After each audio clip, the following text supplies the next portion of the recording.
hakan yasa muke tare da shugabannin wata kungiya da za ku ji daga bakin su. A nan farko muna tare da malama Rukayya Adamu Ladan, sai kuma malama Hawwa'u Yara Yakubu za su kasance tare da mu na dan wani lokaci a cikin wannan shiri. To malama barka da shigowa cikin shiri. Barka ka dai malama Amira. To malama Rukayya, malama Hawwa barka da zuwa. Ni ce. To da fatan an tashi lafiya. To masha Allah. To na dan yi shimfiɗa dangane da irin ababen da suke faruwa a tsakanin ma'aurata da kuma gidajen auren a halin yanzu, ko kuma ƙungiyanku ta gidauniyar ƙungiyanku ta jajirce ne wajen kawo irin maslaha da kuma sauƙin irin wancan matsaloli da aka ambata. Farko za mu so ki gabatar da kanki da matsayinki da kuma wannan ƙungiya ga masu kallo da sauran. Alhamdulillah rabbi sab'a samawati wa ma bainahuma. اللهم لا علم لنا إلا ما علمتنا إنك أنت العليم الحكيم. ثم الصلاة والسلام على كاتم النبيين إمام المرسلين سيدنا ونبينا محمد صلى الله عليه وسلم. سننا حواء يارا يعقوب، أميرة قنجيار جمعية الممارسة الطب الإسلامي في نيجيريا. وتو Islamic Practitioner Prophetic Medicine and Practitioner Associations of Nigeria, wato kungiyar da take aiwatar da sana'a sarrafa magunguna bisa kitabu sunna da take Nigeria reshen karamar hukumar Igabi. Wani ke shugaba bangaren mata insha Allah. To sai kuma malama ta gaba, malama Rukayya. أعوذ بالله من الشيطان الرجيم بسم الله الرحمن الرحيم والصلاة والسلام على نبينا محمد صلى الله عليه وسلم وعليه وأصحابه وسلم تسليما كثيرا إلى يوم القيامة. الحمد لله sunana Rukayya Adamu Ladan, wato mamba ce ta wannan kungiya ta infan, wato kungiya ce wanda yake wato suna tsaye akan ilmantar da mu, wanda yake har suka noma muka shiga ciki saboda amfanin da take da shi, saboda tsaftace magunguna wanda ya shafi kitabu sunna, saboda ganin cewa a yanzu mata abubuwa suna ta lalacewa wajen shaye-shaye magunguna da suke yi barkatai, wanda yake yana ta illatar da su. To shi yasa muka ga ya kamata mu zo wannan gida mai albarka, shi ma mu ƙara wayar da kan mata, musamman wannan ciwo yanzu na infection wanda yake abubuwa shaye-shayen magunguna barkatai da ture-ture, wanda yake yana ɗaya daga cikin ummul aba'isin da yake haifar da shi, kuma da zaran ya wanzu a jikin ya mace shikenan ana samun babban matsala a tsakaninta da mai gida, wanda yake sai kaga kuma family ya samu babban matsala. Allah ya sauke. To bisa muka shigo wannan gida mai albarka mu dan bayan musu da kai bakin gwargwado, waɗanda kuma suke sana'a bisa ga jahilci su ma kuma mu ƙara wayan musu da kai cewa su zo su shiga wannan karatu da muke yin shi, saboda duk abin da ka yi shi da jahilci akwai babban matsala. To shi yasa muka shigo wannan gida su ma mu wayar musu da kai su zo su shiga a yi wannan tafiya da su tare, mu janyo mata yan uwanmu a jiki, birni da ƙauye, musamman akwai wanda ake shigan su ƙauyuka wanda yake ana ta cutar da su, al'amuran fa yanzu fa ya kai fa inda ake tunani, ya wuce inda ake tunani. To shi yasa muka zo wannan gida mai albarka mu wayar musu da kai. Ki ambaci kalman karatu, akwai bangaren ilmantarwa kenan ko aji ko wani abu makamancin? Kwarai da gaske akwai manya-manyan malamai wanda yake suna koyar da mu, aji ne sosai aka ɗauka. Mun yi certificate, mun yi wannan karatu watannin ba ko kuma ce kamar shekara 2 da ya wuce, sannan kuma a yanzu din nan ma nan da sati 2 za a ƙara yaye mu kuma da muka yi diploma insha Allah. To gaskiya malamai ne suke zuwa manya-manya suke karantar da mu, kamar irin su Dr. Awal Gwande, irin su Sala Anno, irin su Dr. Awal Muhammad Al-Qur'an, wanda yake ji suna koyar da mu, saboda akwai wasu abubuwan mata ne ya kamata a ce matan ne suka yi wa mata su duba mata, maza kuma su duba maza. Musamman yanzu infection din ya kai, idan muka je ta bangaren hijama akwai lokacin da idan ya kai tsanani din to sai an mace hijama, kuma hijama nan dole watan sai mace ne ya kamata ta yi mata, hakanan da sauransu. Gaskiya alhamdulillah. To malama Hawwa'u, ke ce Amira, wannan kungiya da aka kafa ta kai kimanin shekaru na da fara aiki. Wannan kungiya ta mu an kafa ta tsakanin 2014 zuwa 2015.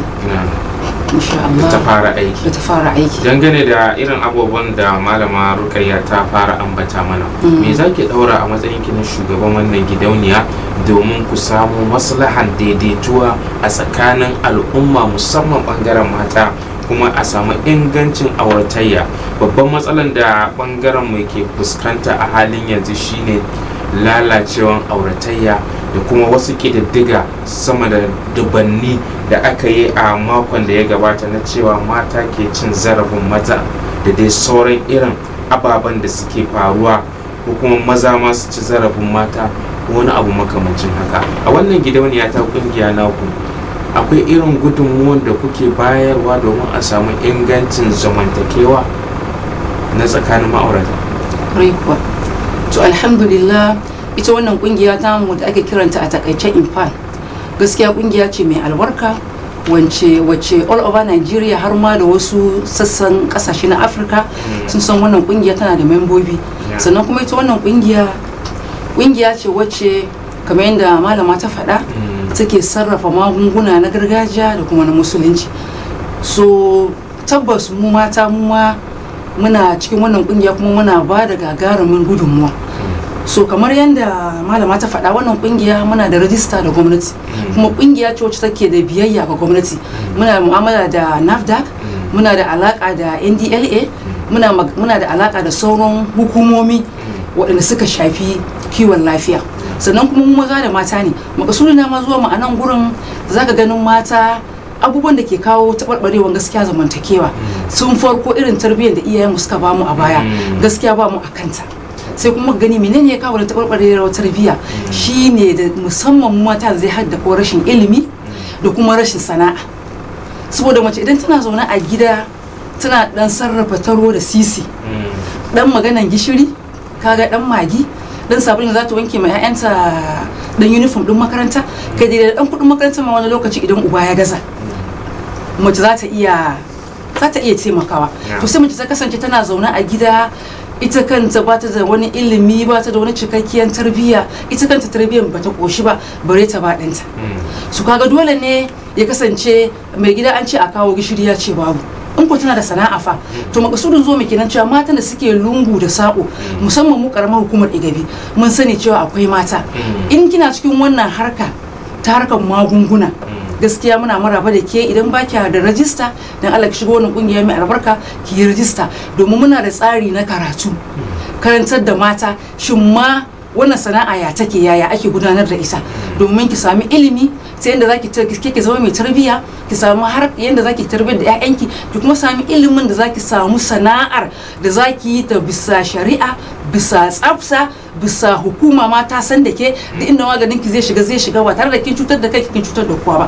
Inda muka kasance cewa kowace mace tana da abin yi, to kaga irin wannan matsaloli da ake samu na zamantakewa gaskiya za a samu daidaituwa, za a samu sauki. Don haka muke kira ga mata dan Allah inda suke, ko da ma za ka ga wasu mata suna harkan nan bisa jahilci, ko mace ta shiga social media an ce a hada kaza da kaza da kaza zai bada kaza, shikenan ba tare tana da ilimin abun ba, shikenan zai zo ta hada. To wani abun kaga yana cutar da lafiya, yana cutar da abuwa, yana kawo matsaloli a tsakanin zamantakewa din. So muna kira dan Allah ga matan da suke cikin wannan musamman karamar hukumar mu ta Igabi da jihar Kaduna da ma Najeriya gabaki daya, da duk inda suke mu ifan mun zagaye Najeriya gabaki daya har ma da wasu kasashe da suke kusa da mu, da cewa dan Allah mata ku fito ku nemi ilimi, ko da ma baki sana'a nan idan dai kina da sha'awar sana'a nan, muna da kamar yadda malama ta faɗa, muna da manya-manyan malamai professors da daktoci waɗanda suka fita ƙasashen Larabawa irin su Saudi Arabia zuwa su Sudan haka da Egypt, sun je sun koshi da karatun nan yanda ya kamata, kuma suna ɗora mu akan turba. So dan Allah da annabi ma ƴan uwan mata ku fito ku shiga wannan kungiya mai albarka, kuma ku shiga karatu. Muna da matakan karatu tun daga certificate, akwai free diploma, akwai diploma.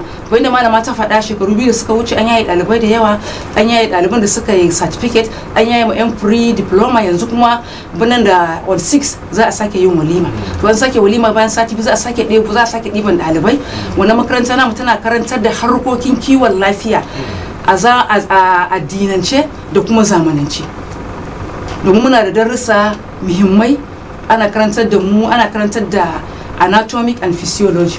Kaga wannan ne zai ba mu damar cewar ka san ma waye dan adam din da sassan jikinsa da kuma yaya sassan jikinsa suke aiki.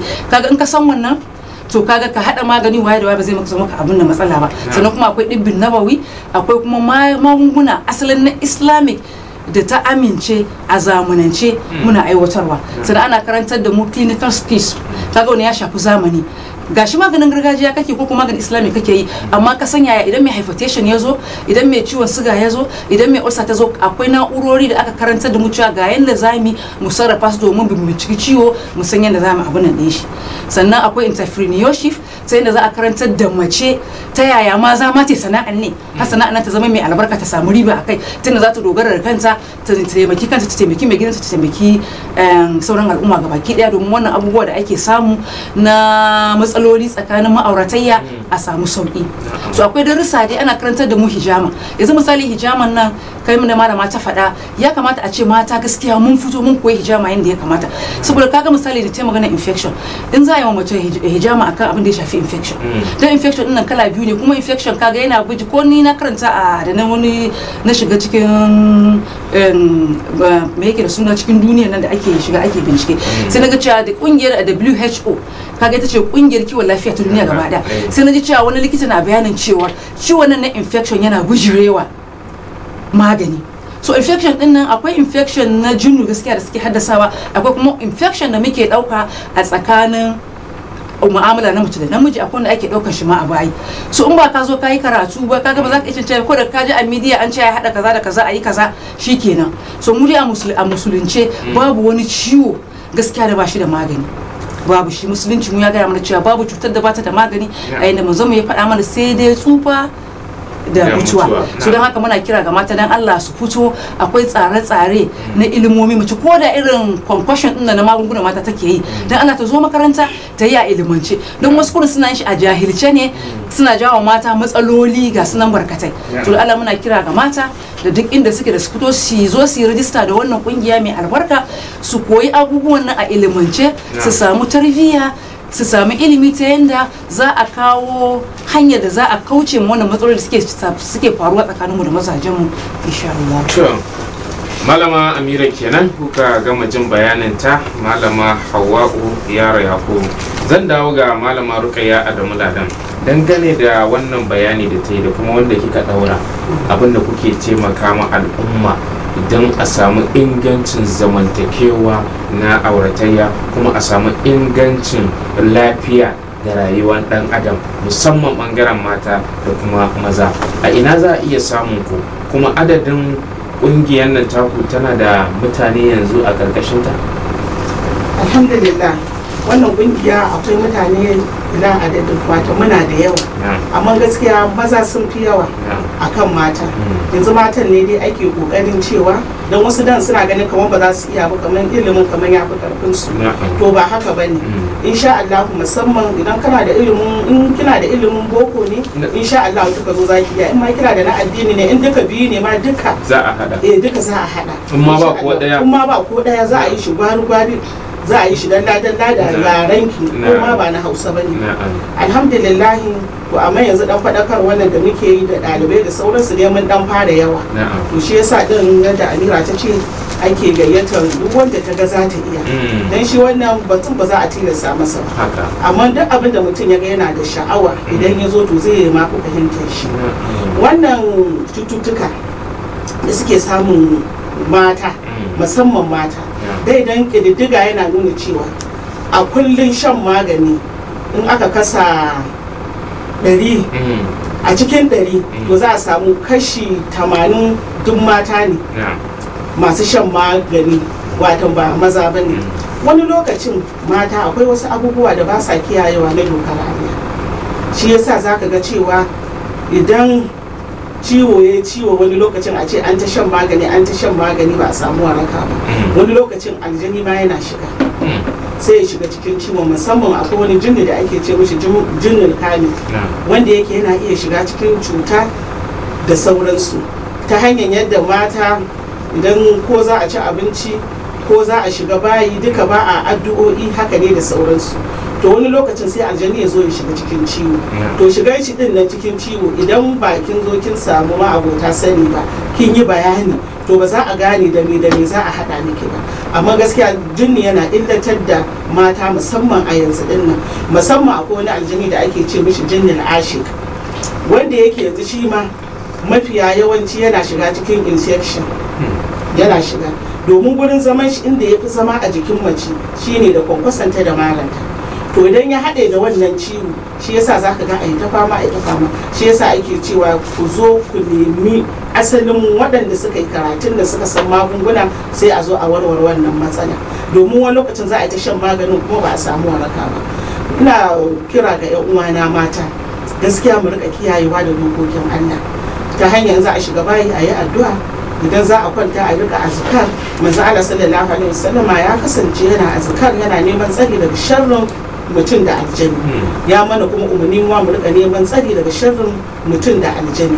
To wannan kungiya mai albarka ita ma tana koyar da ilimin sanin nau'ika na aljanu da kuma ya zame mu kubuta daga sharrin su, sannan kuma ya zame mu samu waraka daga gare su.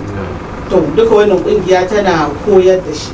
Saboda kamar yadda malama ta ce gaskiya a shirye muke, akwai form da ake biya, sannan kuma sai a gaya maka tsarin karatu a zo a yi karatu. Akalla ba a kasara ba ana yin karatu daga wata 1 zuwa wata 4 zuwa 5 ana wannan har zuwa wata 6. Har zuwa wata 6 insha Allah. Duka ana wannan karatu kuma Allah ya da za a gani. Saboda za a iya samun ku nan da nan. Ana samun mu nan da nan. Akwai ofis, babban ofis da yake nan kasuwan bacci, akwai shi. Sannan kuma da muke gudanar da karatun nan shine a nan Nurul Islam da yake nan ba ko in kuma an bi ta express yana nan kusa da Zakariya Hotel.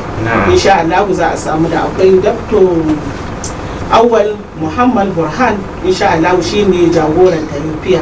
Insha Allah cikin sauki za a wurin nan. Domin me? Domin gaskiya wannan kungiya ba za ta zuba ido da rika kallon wasu suna sana'a bisa ga jahilci suna cutar da mutane ba. Don mafiya yawanci wasu akan shan maganin kuma saka kuma sabon ciwo. Kuma sannan akwai wani jahilci wani lokacin da wasu suke yi, da zarar sun ga mai magani ana siyarwa an ce ciwon kaza sai da je an ce to ni ma dai bari in siya isha. To wannan ma babban matsala ne. Duk lokacin da baka da ciwo ka sha magani to zaka haifar da wani ciwo. Shi yasa a wannan ilimi da ake babu ake gaya min ɗabi'u na magani shine pharmacology, ɗabi'a na jiki da ɗabi'an magani da ɗabi'an duka, ya sanyi yake da shi, ɗaci yake da shi wannan maganin ya zai dace da jikinka. To shi ma wannan fa sai an auna an tattace, amma ba haka nan bane kawai sai ka ga magani ana sai da shi a gidan biki ko suna kawai sai ki kama ki kurɗe shi, to za ki iya haifar mu da kai ki matsala. To muna godiya kwarai da gaske.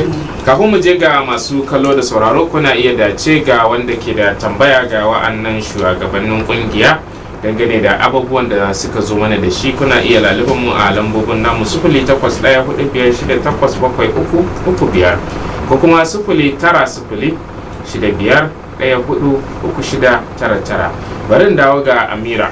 Malama Hauwa, dangane da irin wannan bayanai da kuka yi na wannan gidauniyar kungiya ta ku mai albarka, inda kuke kokarin al'umma su fahimci irin abubuwan da kuma ayyukan nan naku, shin wannan magunguna kamar yadda malama yanzu ta gama cewa mutum ya daina taron wani gefe ko a titi ko gidan biki ko wani guri yana siyan irin wannan magunguna, ba su san wani irin tantancewa da tsari aka yi ma wannan magani ba. A naku da kuke koyar da misali maza ɗin da mata a wannan gidauniyar kungiya, shin kuna haɗa irin wa'annan magungunan naku ko kuma a'a ya ake? To alhamdulillah, to ai amfanin zuwa makarantar kenan. Ita wannan kungiya mai albarka headquarter mu yana nan gama gidan road wajen run about. Akwai national kasuwan bacci, national tsohon roundabout na kasuwan bacci.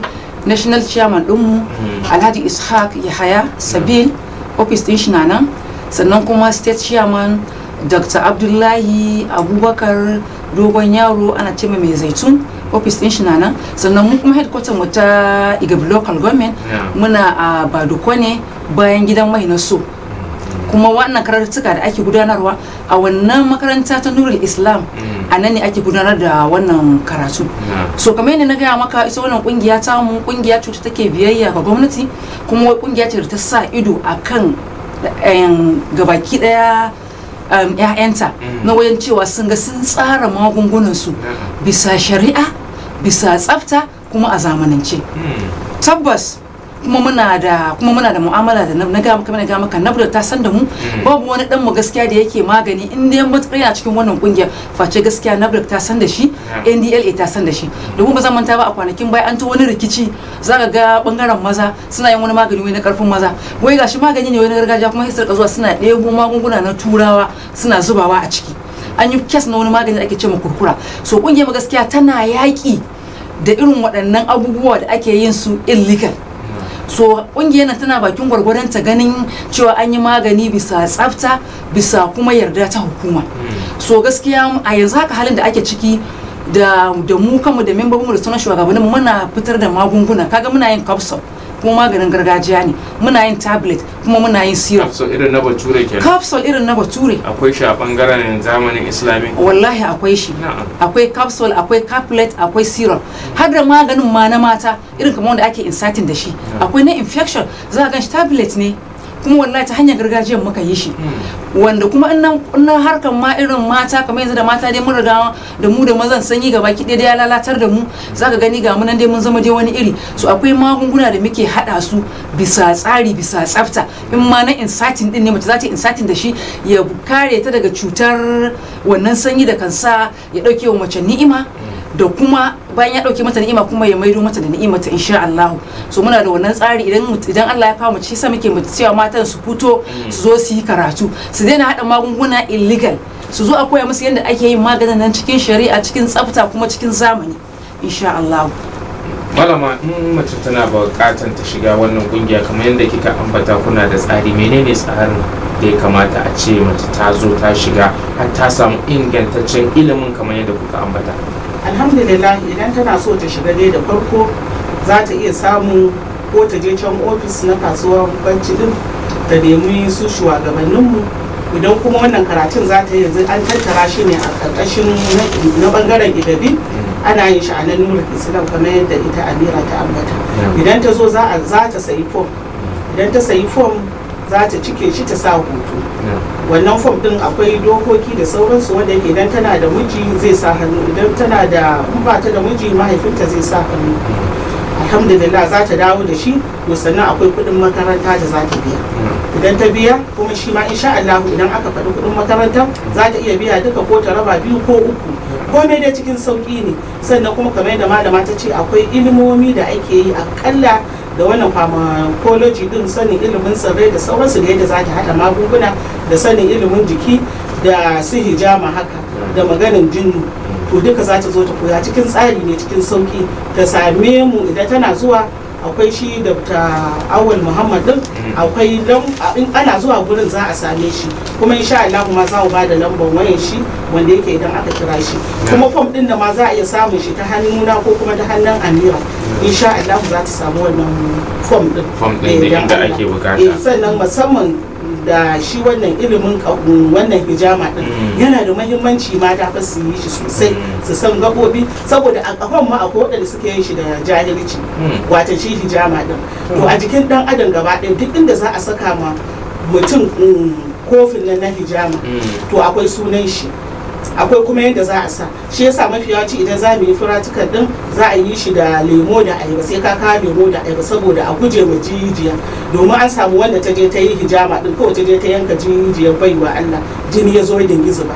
Komai fa yana da tsari, musulunci ya tsara mana komai. Saboda haka wannan kungiya kamar yadda nace ba ta zuba ido a harkar cutar da bayan Allah ba. Kamar yadda yake ce hijama, wasu tunda kalma ne ba wanda aka sa shi ne irin kabo kenan wanda ake da kenan, amma yanzu na zamani ake yi kuma a ilmance. A ilmance ake shi na zamani. Kofi din nan. Na kofi. Na'am. Wanda yake dama ya dauko asali tun daga zamanin Annabi Adam alaihi salam, lokacin da aka sauko da shi daga sama, jikin shi yana mai ciwo haka ya dinga neman kowane hanya aka yi abin da sauransu. Malama, zan so lambobin da zaki bayar ko kuma karin bayanin abubuwan da zaki bayani akai wanda ban tambaye ki ba, zaki iya dan yin bayani a takaice saboda yanayin lokaci.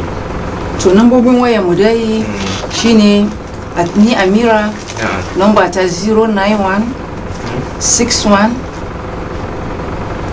94 97 984. Sai kuma na malama sai likitan sunna domin na fi shahara da likitan sunna 080 65 07 2190.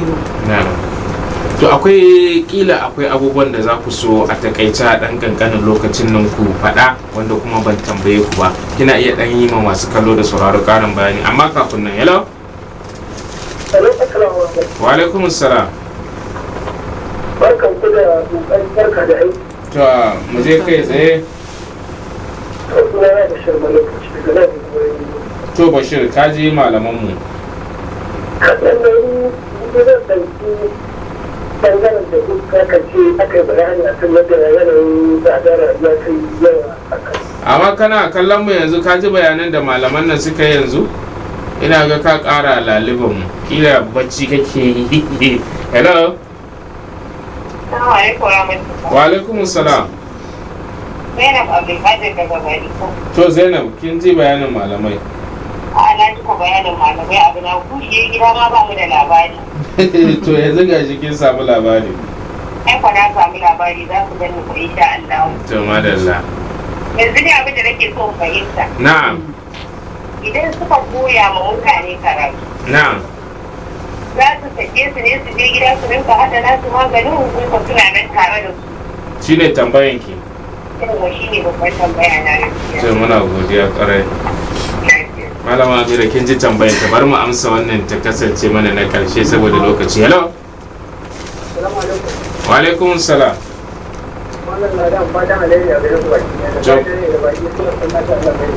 To amin ka ji bayanin baki. Na'am. To mu je. A gurguje. To na dai ita wannan kungiya tana so kan bako wanda ba ta jiha ba. Na'am. Na biyu kuma sauran magungunan da suke bada suna bada kalan magani ko ko dai akwai wanda ba su iya badawa. Akwai da ta kamar ciwon kwanza da ciwon kwanza da na hawan jini da suna bada shi. Sannan kuma da ke kawo yawan ciwon daya. Ni gaskiya ni akwai wani ɗan wani ko mata na riya. Wani da kwana biyu da ciwon da ta ce mai.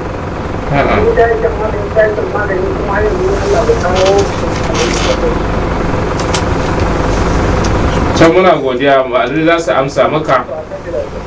Hello, kai ne na karshe da za mu ɗauka. Hello. Wa alaikum salam. Mushaban nasara kan nake maka. To mu je kai tsaye.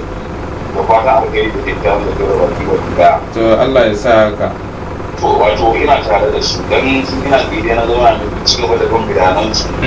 To amma daga karshe wato akwai wani suna da ta kama sai na ce to gaskiya daga jin haka na san harin nan. Wato ne a daga ya isa sabil kenan da ta kama sunan shi ina ka ce ko chairman din su ne ko menene na su. Na. Yawwa wanda dai gaskiya ni ina ga sama da shekara 20 ina tare da shi kuma ina bibiyar shi akan wannan harka na shi wanda akwai mutane da dama wanda suka samu waraka a kusan ta sanadiyar shi wanda na sani wannan akwai ya mun daɗi ba kuma ni ma tabbacin ba ma sai an ce cewa wato kamar yadda ce na ji abin ya bani sha'awa sai na zama ko ɗaya daga cikin wannan tafiyar da ina cikin da wani gefen amma yanzu zan fara ɗin kuma yana musu kwanan alheri Allah ya ba su nasara da abin da su To amin. To muna godiya, shi za mu ɗauka na ƙarshe. Kin ji tambayoyin musamman, bari mu je ita wannan Zainab Abdulkadir ta ce haɗa magani. Na'am. Alhamdulillah, to game da haɗa magani. Idan in kuka koya musu za ku basu ne su je su haɗa da kansu ko kuma insha Allah ai da mai shine abin da muke nufi kamar yadda Amina take cewa idan kuka zo kuka ilmantu to za ku tafi ku je ku rika haɗawa kuma ku shiga ku saida domin za a ba ku certificate, za a ba ku ID card, an yadda da ku ku kuna karkashin wannan kungiya mun tabbatar da kun san abin da kuke yi. Za ku shiga birni da ƙauye har ma da wajen Najeriya duk inda za ka je insha Allah za a yi lafiya a gama lafiya. Ai ma makasudin kenan. Na makasudin wannan zaman kenan. Na koya maka ka je kai ma ka samu taro sisi kuma ga lada. To masha Allah. Shi wannan da ya ambata dangane da irin ciwon ulcer, ciwon zuciya, hawan jini da dai sauransu, kamar yadda ya ambata mana yanzu da ya kira wayan, menene zaki kara bayani akan abin da ya bayani akai yanzu? So kamar yadda ne magana a baya cewa ita wannan kungiya tamu tunda muna tafiyar da al'amuran mu ne, magungunan mu ne na musulunci da kuma na gargajiya da abubuwan da annabi ya karantar ko kuma aka ga yayi. So kamar yadda na faɗa, malama ta faɗa, kaga akwai misali yanzu dalilin kenan muka samu kace a fito a yi karatu. Zaka ga mutum yana dauke da cututtuka da yawa a jikin shi. Kaga misali a ce ga hawan jini, ga malaria, ga typhoid, ga ulcer, ga diabetes. So wani yana da wa'annan cututtuka gaba ki daya cikin shi amma bai sani ba. Ba mamaki an je ka ansa maganin malaria kuma mafi yawanci zaka ga ya dan daci. Kai baka sani ba ashe kana da cutar ulcer ko kana da cutar diabetes. Suka ga wani ciwon ya sa in kai baka sani ba ruwa ɗinka bane ba, kurin na je social media kuna je an haɗa magani na je na haɗa. So ba mamaki kuma akwai wasu cututtuka da zaka gani ko muri a musulunci babu cutar da bata da magani. Zaka ga cututtuka ne waɗanda aljanu gaskiya suna shigan shi. Kamar da malama ta faɗa, muna da ɓangaren da ake karantar da mu spirituology.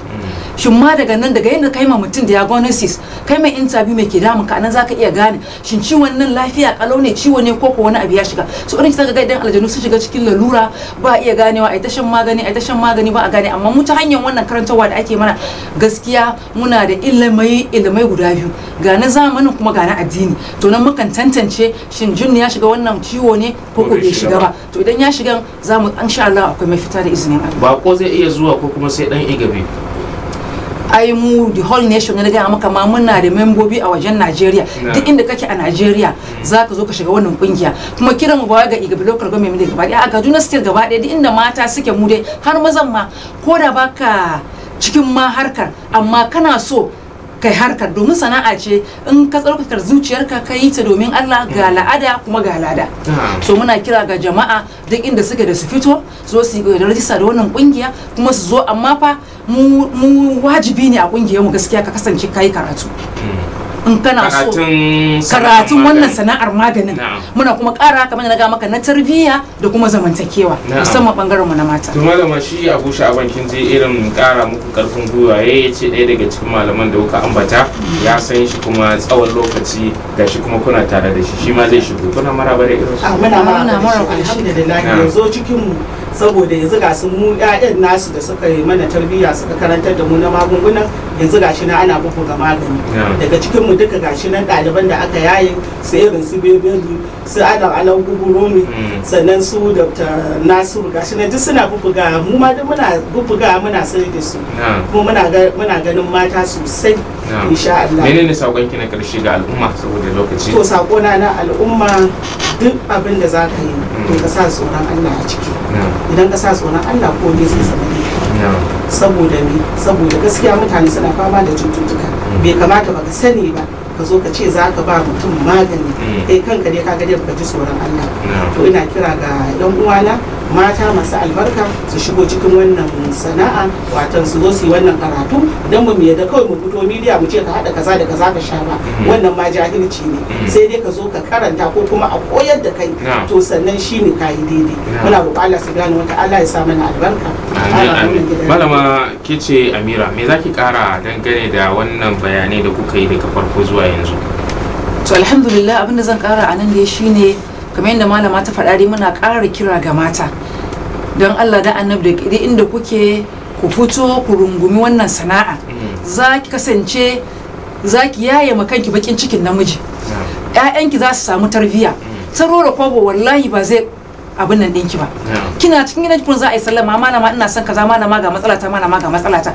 Dan Allah mata mu fito mu rungumi waɗanda ma suke cikin sana'an su fito su yi ta akan ilimi. Wa in ma baki da sana'a amma kina da sha'awa, wallahi ku zo za mu rungume kuma za a koya muku yadda za ku yi al'amuran nan bisa shari'a, bisa tsafta bisa tsari na zamani. na'am to muna godiya masu kallo da sauraro idan za ku ɗauki lambobi to gasa haka ita Amira wanda ta gama bayani malama Hawwa'u Yara Yakubu za ku iya samunta a 091 61 94 97 8 4 sai kuma malama Rukayya Adamu Ladan za ku iya samunta ita kuma a wannan lamban waya kamar haka 080